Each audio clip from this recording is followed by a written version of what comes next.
every major infrastructure project in the 1800s and early 1900s in the United States, the bridges, the canals, the tunnels, they had huge amounts of suffering attached to them. This was the human cost of so-called modernization.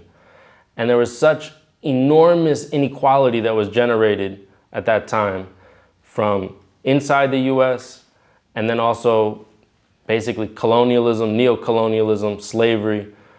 These are the sort of the preconditions for US modernization. But the fact that China has basically done it in a few short decades compared to the length of time that the West modernized, and done it with, I would say, far less human suffering, and without basically extracting lots of value from the rest of the world, without colonialism, is an amazing achievement. And frankly, I think the one thing that gets underestimated about Chinese modernization is the role of the Communist Party of China. The fact that you actually have a government that can set 5, 10, 15-year plans, can set goals that are 30, 50 years out, and then assess the political leadership at every level based on whether it's achieving those goals, is very different from the US political system, where a politician comes in, they have no interest in an infrastructure project that's going to be finished in 20 years or 10 years. They have no interest in a poverty alleviation program that's not going to deliver immediate results. Why? Because their election is coming up in 2 years or 4 years. It's so competitive, so individualistic, focused really around short-term thinking.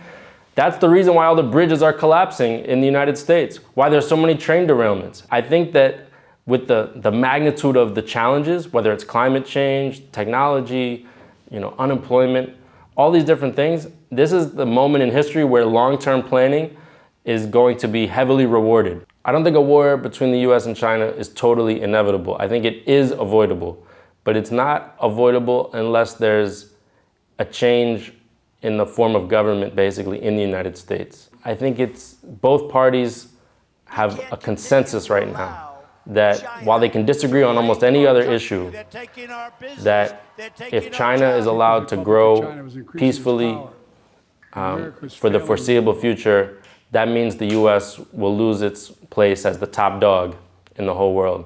And both parties are united that this is completely an unacceptable outcome. It's true that people in the US now have a more negative view of China than they did a few years ago because of the nonstop propaganda. People's perceptions of China can change a lot based on this propaganda. But does that mean that people in the US actually are willing to go to war with China? That's a whole different question. But I also think that if the war were to actually come to fruition, that a lot of people would say, regardless of what we think about China, we're not willing to send our children, our brothers and sisters, to go fight a war against China, to go risk their lives, to be killed. I think at that point, there would basically be a pre-revolutionary situation in the United States.